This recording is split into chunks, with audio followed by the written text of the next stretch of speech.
Selamat siang, Pak. Siang, silakan Pak, duduk. Pak, saya lagi bingung banget soal warisan ini. Orang tua kami meninggal dan meninggalkan sebidang tanah sertifikat. Ahli waris ada 5 orang, tapi 3 di antara 5 orang tersebut sudah meninggal. Nah, 2 dari yang meninggal itu tidak mempunyai anak, dan yang satunya mempunyai 3 anak dan 1 istri. Tetapi istrinya udah nikah lagi. Saya dan 1 saudara saya yang masih hidup bingung. Warisan itu gimana ya, Pak? Tenang Pak, nanti akan saya jelaskan ya.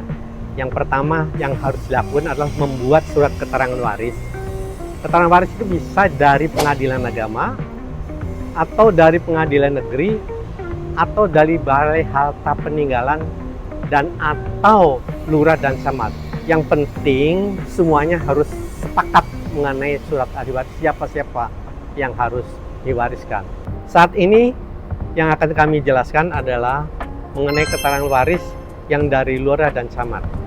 Kalau saudara saya yang meninggal itu nggak punya keturunan, bagian warisannya kemana ya, Pak? Bagian mereka akan dibagi rata ke ahli waris yang masih ada atau masih hidup. Dalam kasus Mbak, 2 orang meninggal tanpa keturunan, maka bagiannya masuk ke 3 ahli waris yang lainnya, termasuk Mbak. Terus saudara yang meninggal tapi punya 3 anak dan 1 istri.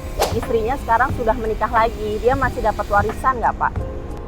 Itu tergantung Mbak. Kalau istri menikah lagi sebelum pembagian waris dilakukan, maka dia nggak dapat bagian.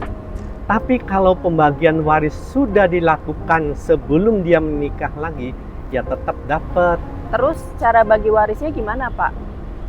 Berdasarkan kesepakatan keluarga dengan diketahui oleh lurah dan camat, pada dasarnya 5 ahli waris masing-masing dapat 1 bagian atau 1/5 bagian dari keseluruhannya.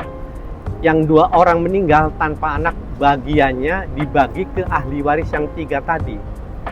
1 orang ahli waris yang meninggal tapi punya 3 anak dan 1 istri, maka bagiannya adalah sebagai berikut.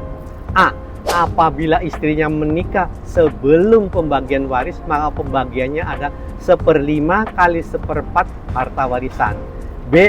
Apabila istrinya menikah setelah pembagian waris, maka mantan istrinya tidak dapat hak waris atau tidak dapat bagian warisnya.